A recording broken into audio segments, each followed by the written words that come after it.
Hi friends, welcome to the YouTube channel Vasani sir chemistry. સૌથી પહેલા તો મારી ચેનલને સબસ્ક્રાઇબ કરી દો તથા બાજુમાં આપેલા બેલ આઇકનને દબાવવાનું ભૂલશો નહીં।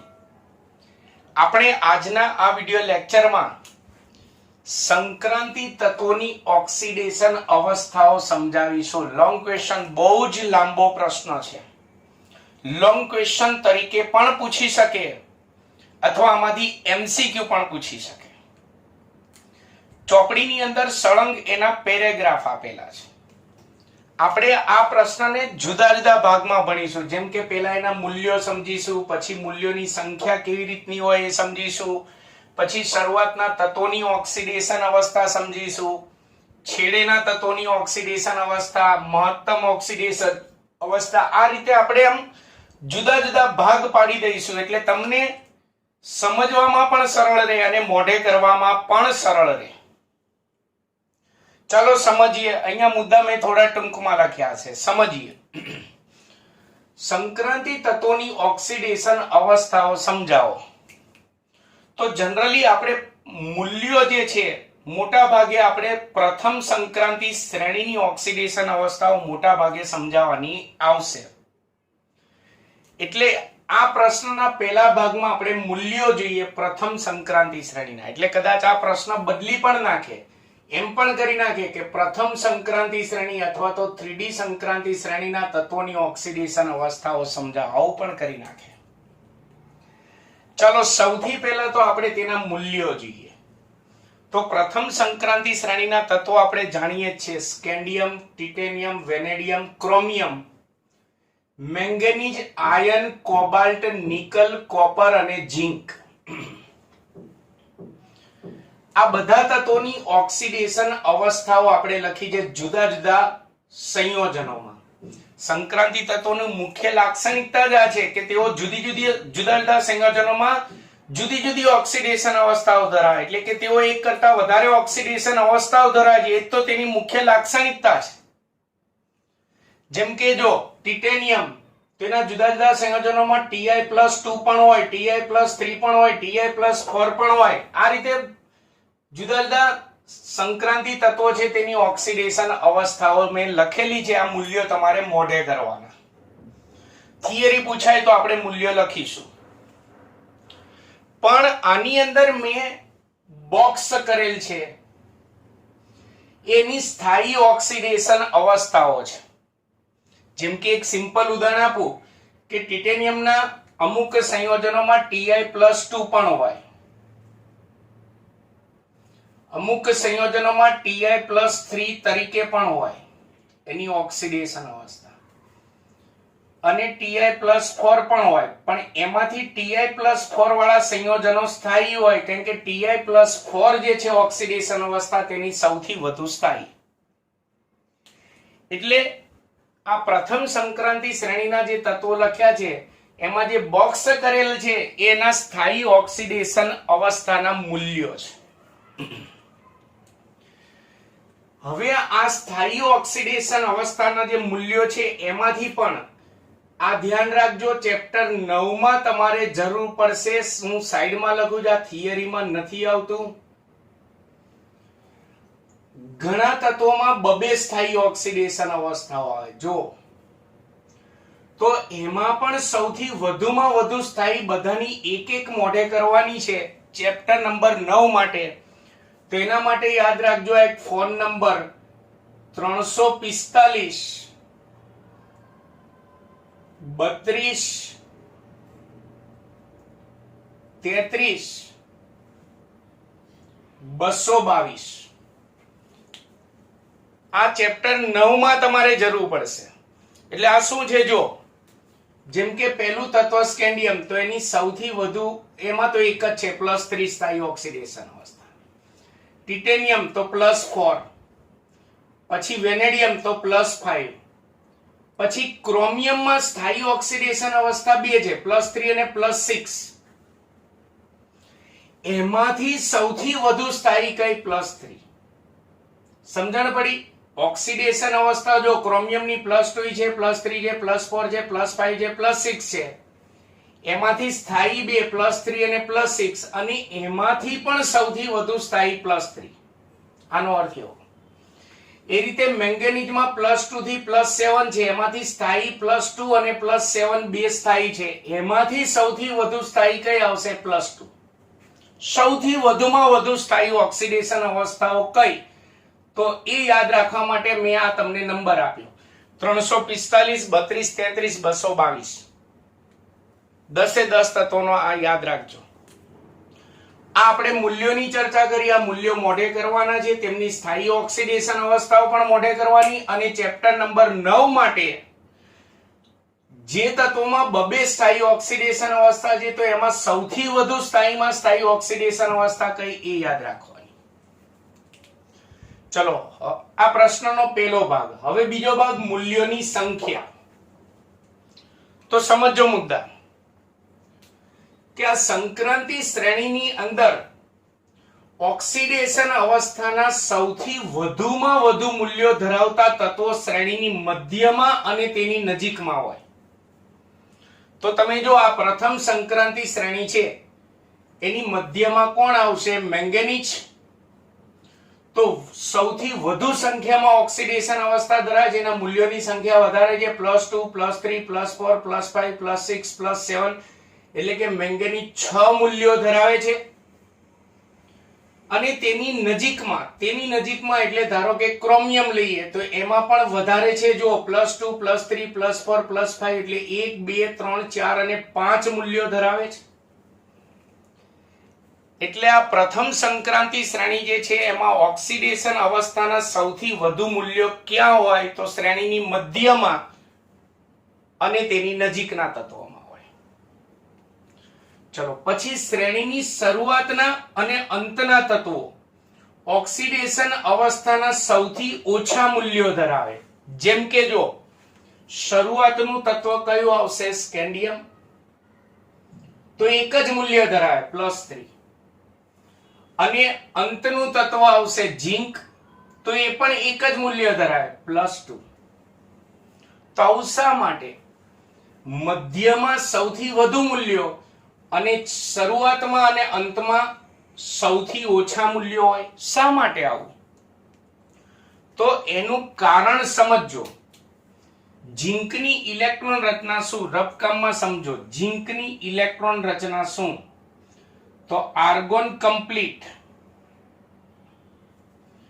4s2 અને 3d10 છે. ચલો, શરૂઆતનું તત્વ સ્કેન્ડિયમ લઈએ તો તેની ઇલેક્ટ્રોન રચના શું? તો આર્ગોન કમ્પ્લીટ 4s2 અને 3d1 છે. તો શરૂઆતના તત્વની અંદર અને અંતના તત્વની અંદર ઓક્સિડેશન અવસ્થા સૌથી ઓછા મૂલ્યો કેમ ધરાવે છે? કારણ કે અંતના તત્વની વાત કરીએ તો એની ડી કક્ષક ઇલેક્ટ્રોનથી સંપૂર્ણ ભરાયેલી હોય, અને શરૂઆતના તત્વની વાત કરીએ તો એની ડી કક્ષકમાં ઓછા ઇલેક્ટ્રોન હોય. ગુમાવવા માટે પણ ઓછા ઇલેક્ટ્રોન છે, અથવા તો ભાગીદારી કરવા માટે ઓછા ઇલેક્ટ્રોન છે, એટલે ઓછા મૂલ્યો ધરાવે છે. એટલે જો મેં અહીંયા કારણ લખ્યું કે કારણ કે ડી કક્ષક સંપૂર્ણ ભરાયેલી છે, અથવા ડી કક્ષકમાં ગુમાવવા કે ભાગીદારી કરવા માટે અપૂરતા ઇલેક્ટ્રોન છે. શરૂઆતના તત્વો હોય તો ગુમાવવા કે ભાગીદારી કરવા માટે અપૂરતા ઇલેક્ટ્રોન હોય, અને અંતના તત્વ જે છે એમાં ડી કક્ષક સંપૂર્ણ ભરાયેલી છે. માટે શરૂઆતના અને અંતના તત્વ જે છે એમાં ઓક્સિડેશન અવસ્થાના ઓછા મૂલ્યો ધરાવે. તો આ મેં પ્રશ્નમાં મૂલ્યો સમજાય, મૂલ્યોની સંખ્યા સમજાવી. ચલો, હવે આગળ. હવે આ શ્રેણીના શરૂઆતના તત્વો જે છે, શરૂઆતના તત્વો સ્કેન્ડિયમ અને ટિટેનિયમ, એની ઓક્સિડેશન અવસ્થા સમજાવીએ. ચલો, સ્કેન્ડિયમ. ફરીવાર હું ઇલેક્ટ્રોન રચના લખું છું. સ્કેન્ડિયમની ઇલેક્ટ્રોન રચના આર્ગોન કમ્પ્લીટ 4s2 અને 3d1. શરૂઆતનું તત્વ બીજું લખું ટિટેનિયમ, પરમાણુ ક્રમાંક 22 છે, તો આર્ગોન કમ્પ્લીટ 4s2 અને 3d2 છે.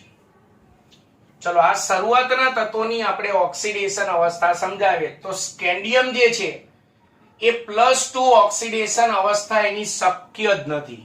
એટલે કોઈ પણ સંયોજનમાં Sc+2 હોય એવું કોઈ સંયોજન શક્ય જ નથી.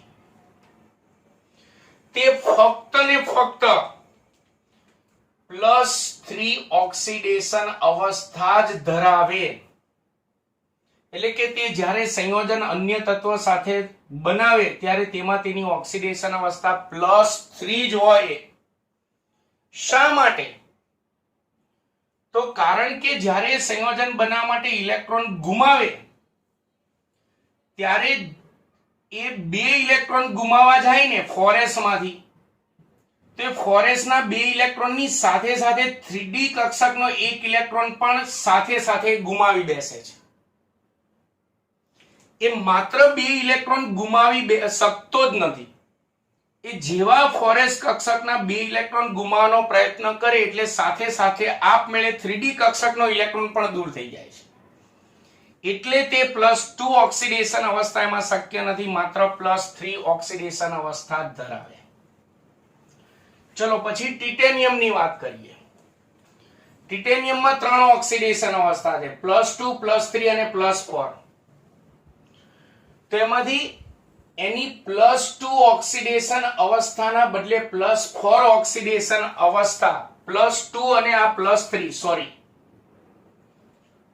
આ +2 અને +3 કરતા +4 જ કેમ વધુ સ્થાયી? જો તેની +2 અને +3 કરતા +4 ઓક્સિડેશન અવસ્થા વધારે સ્થાયી હોય છે. કેમ? જો આપણે Ti+4 બનાવીએ તો એને 4 ઇલેક્ટ્રોન ગુમાવવા પડે. 4 ઇલેક્ટ્રોન દૂર થાય તો 4s માંથી 2 દૂર થશે અને 3d માંથી પણ 2 દૂર થશે. તો Ti+4 માં 3d 0 થઈ જશે, d કક્ષકમાં ખાલી થઈ જશે. તો હંમેશા યાદ રાખજો, d 0 હોય એટલે કે સંપૂર્ણ ખાલી હોય, કે d5 હોય એટલે કે અર્ધપૂર્ણ ભરાયેલી હોય, કે d10 હોય એટલે કે સંપૂર્ણ ભરાયેલી હોય, તો આવી d કક્ષકોની સ્થાયીતા વધારે હોય.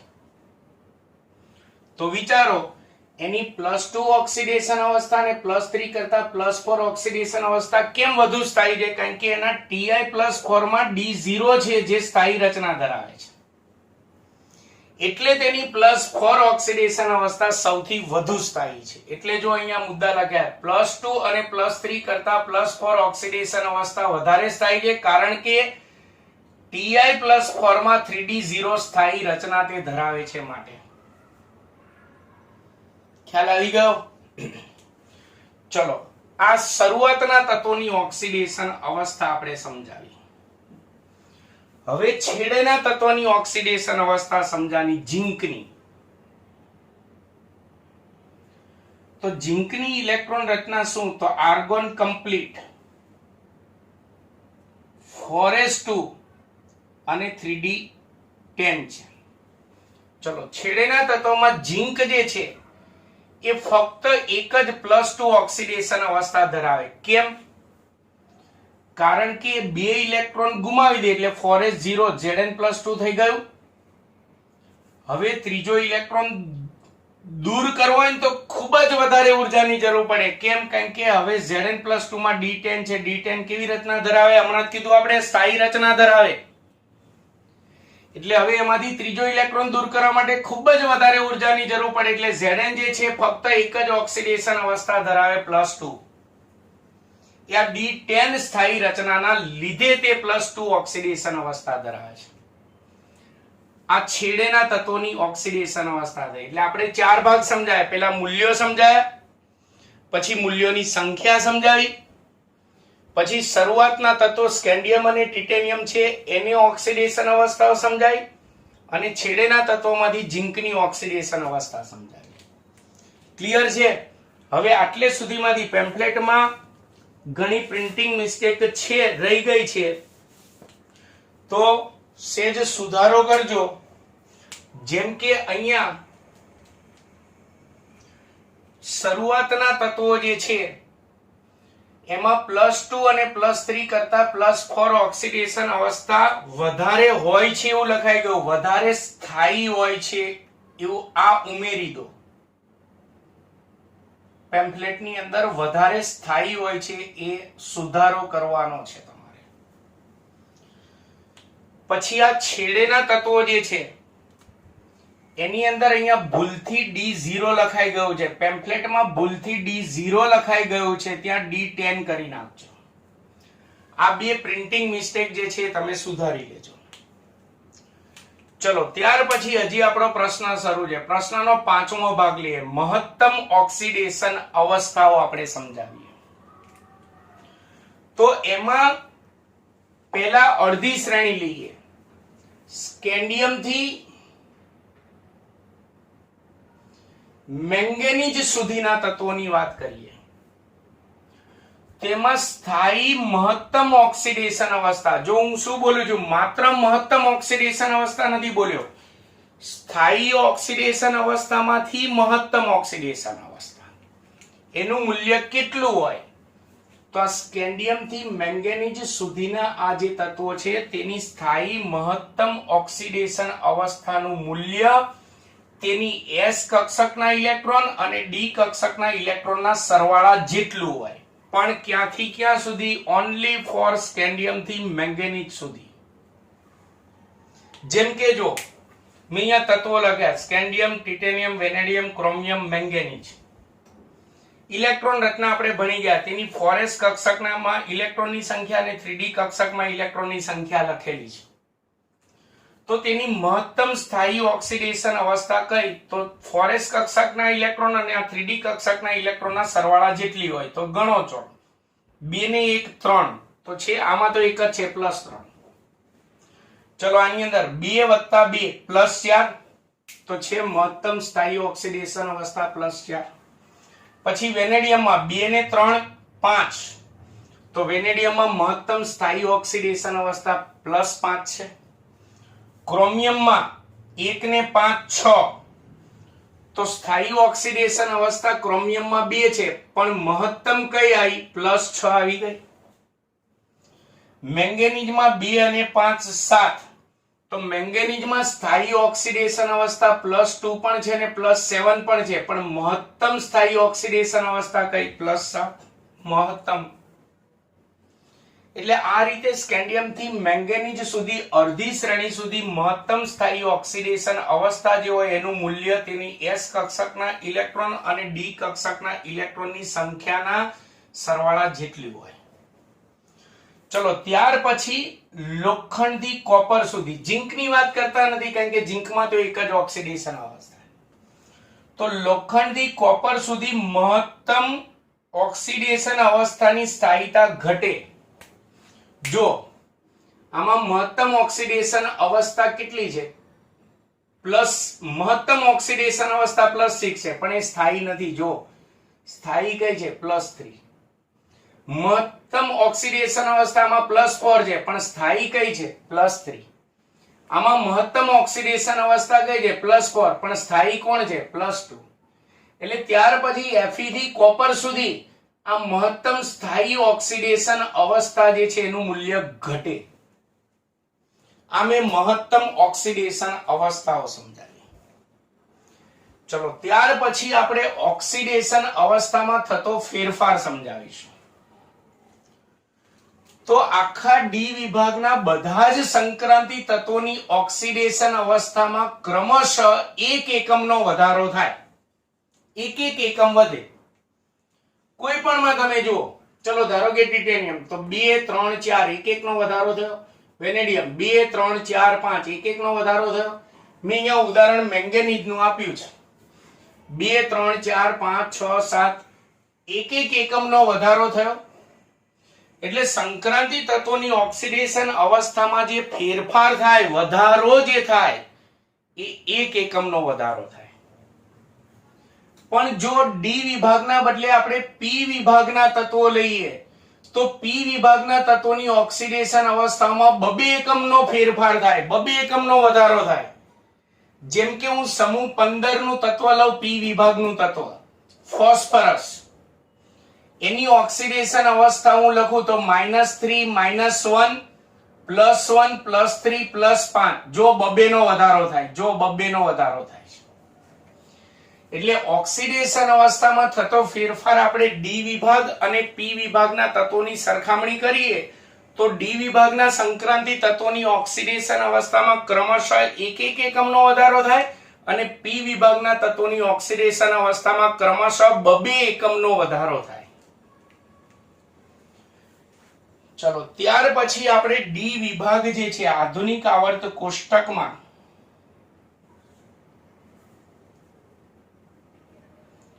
ડી વિભાગ એમાં આમ ઉભય રીતે વાત કરીએ સમૂહોમાં તો સમૂહ 3 થી સમૂહ 12 સુધીના તત્વો આવે.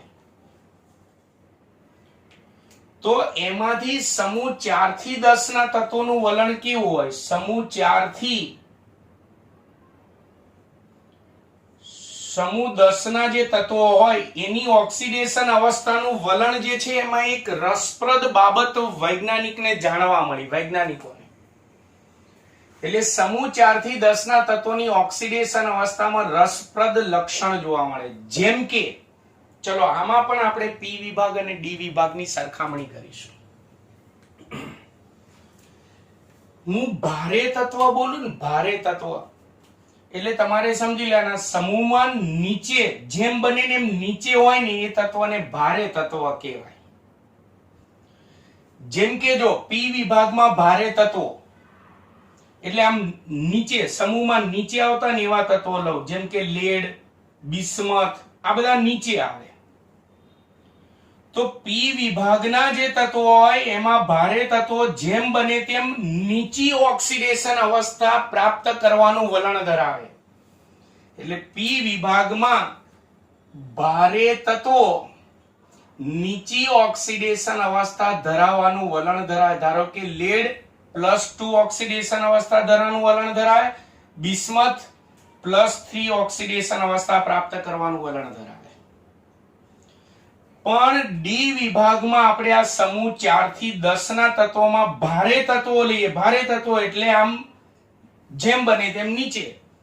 એમાં પી વિભાગ કરતા ઉલટું હોય, ઊંચી ઓક્સિડેશન અવસ્થા પ્રાપ્ત કરવાનું વલણ ધરાવે. જેમ કે આપણે સમૂહ 4 થી 10 માં ભારે તત્વો લઈએ તો મોલિબ્ડેનમ, ટંગસ્ટન અને ક્રોમિયમ તે ઊંચી ઓક્સિડેશન અવસ્થા પ્રાપ્ત કરવાનું વલણ ધરાવે. +6 +6 +6. સમજણ પડી? એટલે સમૂહ 4 થી 10 ના તત્વોની પી વિભાગના તત્વો સાથે આપણે સરખામણી કરીએ તો એક રસપ્રદ વલણ જોવા મળ્યું વૈજ્ઞાનિકોને કે પી વિભાગમાં જે ભારે તત્વો હોય એટલે સમૂહમાં નીચેના ભાગમાં જે તત્વો હોય એ નીચી ઓક્સિડેશન અવસ્થા પ્રાપ્ત કરવાનું વલણ ધરાવે છે. જ્યારે ડી વિભાગમાં સમૂહ 4 થી 10 ના જે ભારે તત્વો હોય એ ઊંચી ઓક્સિડેશન અવસ્થા પ્રાપ્ત કરવાનું વલણ ધરાવે. એના મેં ઉદાહરણ પણ આપ્યા. દાખલા તરીકે મોલિબ્ડેનમ +6, ટંગસ્ટન +6, ક્રોમિયમ +6. તો આ સમૂહ 4 થી 10 ના તત્વોની ઓક્સિડેશન અવસ્થાની સરખામણી પી વિભાગ સાથે કરી. હવે આમાંથી પાછું હજી આપણો પ્રશ્ન શરૂ છે. હવે આમાંથી પાછું મોલિબ્ડેનમ, ટંગસ્ટન અને ક્રોમિયમ જે છે ત્રણે ઊંચી ઓક્સિડેશન અવસ્થા પ્રાપ્ત કરવાનું વલણ ધરાવે છે. +6 +6 +6. તો આ ત્રણેયની +6 ઓક્સિડેશન અવસ્થામાંથી કોની +6 ઓક્સિડેશન અવસ્થા સૌથી વધુ સ્થાયી, કોની સૌથી ઓછી સ્થાયી, એનાથી એના વલણમાં શો ફરક પડે તો એ આપણે ભણીશું. તો આવો આપણે ભણીએ હવે મોલિબ્ડેનમ, ટંગસ્ટન અને ક્રોમિયમની આ +6 ઓક્સિડેશન અવસ્થાની સ્થાયીતા ભણીએ. તો મોલિબ્ડેનમ, ટંગસ્ટન અને ક્રોમિયમની +6 ઓક્સિડેશન અવસ્થાઓની સ્થાયીતાની જો વાત કરીએ તો મોલિબ્ડેનમ +6, ટંગસ્ટન +6 આ બંને કરતા ક્રોમિયમ +6 ની ઓક્સિડેશન અવસ્થા વધુ સ્થાયી હોય. એટલે ત્રણેયની +6 ઓક્સિડેશન અવસ્થામાંથી ક્રોમિયમની +6 ઓક્સિડેશન અવસ્થા સૌથી વધુ સ્થાયી હોય અને એના કારણે જ આ ક્રોમિયમ +6 એ એસિડિક માધ્યમમાં, આપણે યાદ કરો રેડોક્સ પ્રક્રિયાઓ જે છે એ બે પ્રકારના માધ્યમમાં થતી હોય, એસિડિક માધ્યમ અને બેઝિક માધ્યમ. તેમાંથી જે એસિડિક માધ્યમમાં જે રેડોક્સ પ્રક્રિયા થતી હોય એમાં ક્રોમિયમ +6 એ Cr2O7-2 આયન સ્વરૂપે હોય અને ત્યાં તે પ્રબળ ઓક્સિડેશન કરતા તરીકે વર્તતો હોય. તમે જો આ Cr2O7-2 જે છે એમાં ક્રોમિયમની ઓક્સિડેશન અવસ્થા +6 છે. ચલો આપણે રેડોક્સ પ્રક્રિયામાં ઓક્સિડેશન આંક શોધવાના દાખલા ભણાયા છે પેલું x ધારીને. અત્યારે રફકામ કરી આપણે ક્રોમિયમની મારે ઓક્સિડેશન અવસ્થા શોધવી છે તો x ધારો 2 ક્રોમિયમ છે એટલે 2x કરીએ +7 કૌંસમાં ઓક્સિજનની ઓક્સિડેશન અવસ્થા -2 હોય આપણે બધા જાણીએ O-2 બરાબર અહીંયા કુલ વીજભાર -2 છે એટલે કુલ ઓક્સિડેશન અંક -2 તો 2x - 7 × 14 બરાબર -2 તો માટે x બરાબર તમે ગણતરી કરજો +6 આવશે. એટલે આની સ્થાયીતા જે છે વધારે હોવાથી એસિડિક માધ્યમમાં તે Cr2O7-2 સ્વરૂપે હોય અને ત્યાં તે પ્રબળ ઓક્સિડેશન કરતા તરીકે વર્તતો હોય.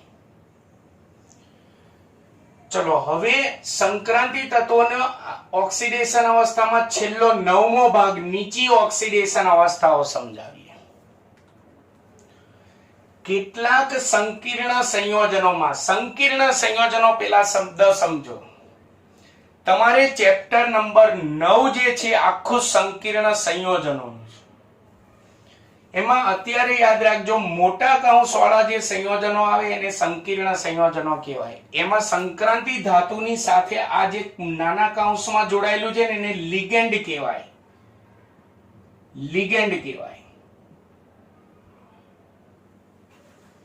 મેં અહીંયા કાર્બન મોનોક્સાઇડ લિગેન્ડ લખ્યા છે. આમાં 4 લિગેન્ડ છે, આમાં 5 છે, આમાં 6 છે અને આમાં 4 છે. પહેલા તો પેમ્ફલેટ ની અંદર પ્રિન્ટિંગ મિસ્ટેક સુધારો. અહીંયા CO5 કાઉન્સ કરો અને અહીંયા CO6 કાઉન્સ કરો. સંકીર્ણ સંયોજનોનું ટૂંકમાં કહી દઉં. સંકીર્ણ સંયોજનોમાં સંક્રાંતિ ધાતુ આયન જે હોય या लिगेंड पासेथी इलेक्ट्रॉन युग्म स्वीकारीने सवर्ग सहसंयोजक बंधथी जोड़ायेलो होय. सवर्ग सहसंयोजक बंध होय धातु आयन अने लिगेंड वच्चे. सहसंयोजक बंध आव्यो तो धोरण 11 याद करो. सहसंयोजक बंध बे प्रकारना होय, सिग्मा बंध अने पाई बंध. तो एमांथी કેટલાક બધામાં નહીં કેટલાક સંકીર્ણ સંયોજનોમાં સંક્રાંતિ ધાતુઓ લિગેન્ડ સાથે સિગ્મા બંધ ઉપરાંત પાઈ બંધથી પણ જોડાય. એટલે કે સિગ્મા બંધ ઉપરાંત પાઈ ઇલેક્ટ્રોન યુગ્મ પણ લિગેન્ડ પાસેથી સ્વીકારે. અને આવા સંકીર્ણ સંયોજનોમાં સંક્રાંતિ તત્વો 0 અને -1 જેવી નીચી ઓક્સિડેશન અવસ્થાઓ ધરાવે. એટલે જે સંકીર્ણ સંયોજનોમાં સંક્રાંતિ ધાતુઓ લિગેન્ડ સાથે સિગ્મા બંધ પણ બનાવે અને લિગેન્ડ પાસેથી પાઈ ઇલેક્ટ્રોન યુગ્મ સ્વીકારવાનું વલણ ધરાવે, એટલે કે લિગેન્ડ સાથે પાઈ બંધ પણ બનાવતો હોય, તો એવા બધા સંકીર્ણ સંયોજનોમાં તેની ઓક્સિડેશન અવસ્થા સૌથી નીચી હોય 0 અને -1. દાખલા તરીકે NiCO4, FeCO5 અને CrCO6 માં નિકલ, આયન અને ક્રોમિયમની ઓક્સિડેશન અવસ્થા નીચી હોય 0 હોય. કેમ જો હું એકમાં ગણતરી કરું.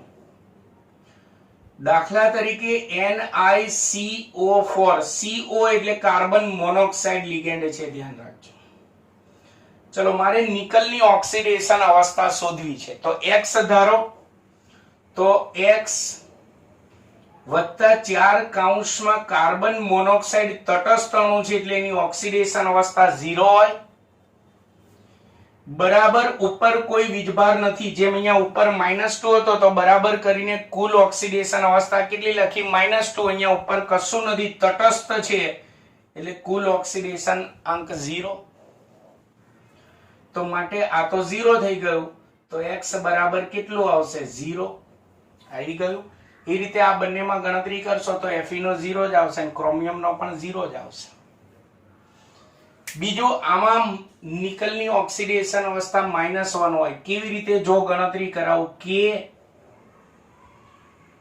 NiCO4 છે, એમાં મારે નિકલની ઓક્સિડેશન અવસ્થા શોધવી છે. તો પોટેશિયમનો K+1 હોય એટલે એની ઓક્સિડેશન અવસ્થા +1. નિકલની શોધવી છે એટલે X વત્તા 4 કૌંસમાં કાર્બન મોનોક્સાઇડ તટસ્થ અણુ એટલે 0 અને ઉપર કોઈ વીજભાર નથી એટલે કુલ 0. 4 ગુણ્યા 0 એટલે આ તો 0 થઈ જશે. તો શું વધ્યું? 1 + x બરાબર 0. તો માટે x બરાબર -1 આવ્યું એટલે આમાં નિકલની ઓક્સિડેશન અવસ્થા નીચી હોય -1.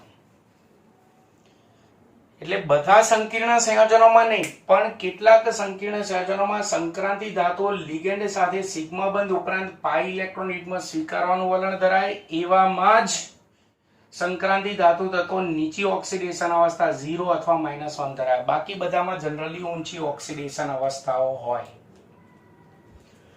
તો મિત્રો, આ સાથે મેં અહીંયા આ વિડિયો લેક્ચરમાં સંક્રાંતિ તત્વોની ઓક્સિડેશન અવસ્થાઓ સમજાવી લોંગ ક્વેશ્ચન પૂરો કર્યો. એટલે કે સંક્રાંતિ ધાતુ તત્વો જે છે એની ઓક્સિડેશન અવસ્થાનો ગુણધર્મ સમજાવ્યો. કુલ 9 ભાગમાં સમજાવ્યો. યાદ કરો, પહેલા મેં મૂલ્યો સમજાવ્યા, પછી મૂલ્યોની સંખ્યા આવી, પછી શરૂઆતના તત્વોની ઓક્સિડેશન અવસ્થા સમજાવી, છેડેના તત્વોની ઓક્સિડેશન અવસ્થાઓ, પછી મહત્તમ ઓક્સિડેશન અવસ્થાના મૂલ્યો સમજાયા, પછી તેમની ઓક્સિડેશન અવસ્થામાં થતો ફેરફાર સમજાયો, પછી સમૂહ 4 થી 10 ના તત્વોની ઓક્સિડેશન અવસ્થાનું વલણ સમજાયું, પછી મોલિબ્ડેનમ, ટંગસ્ટન અને ક્રોમિયમની +6 ઓક્સિડેશન અવસ્થા સમજાવી અને છેલ્લે નીચી ઓક્સિડેશન અવસ્થાઓ સમજાવી. ચોપડીમાંથી આ પ્રશ્ન મેં ચોપડીનો જ ચલાવ્યો, પણ ચોપડીમાંથી આ પ્રશ્ન જે છે કરવો થોડો અઘરો પડે, કારણ કે સળંગ એક પેરેગ્રાફમાં આપેલો છે. એમાં આ રીતે જુદા જુદા ભાગ નહીં પાડ્યા હોય. તમે આ રીતે જુદા જુદા ભાગમાં મોઢે કર્યો હોય ને તો તમને ફાયદો શું થાય? એક તો પ્રશ્ન મોઢે કરવો, થિયરી પૂછાય તો યાદ રહે, મોઢે કરવો સરળ બને, અને આમાંથી MCQ પૂછાય તો પરીક્ષા દરમિયાન તમારા માઇન્ડમાં તરત ક્લિક થઈ જાય જવાબ. ખ્યાલ આવ્યો? મેં 2-3 પ્રિન્ટિંગ મિસ્ટેક કીધી છે, એ સુધારી નાખજો. એક અહીંયા સ્થાયી ઉમેરજો, અહીંયા D0 ના બદલે D10 કરજો, અહીંયા કાઉન્સ કરજો. તો મિત્રો, તમને જો મારો આ વિડિયો લેક્ચર ખરેખર સારો લાગ્યો હોય તો જરૂરથી સારી કમેન્ટ કરો. મારા વિડિયોને લાઈક અને સબસ્ક્રાઇબ કરવાનું ભૂલતા નહીં. નમસ્કાર.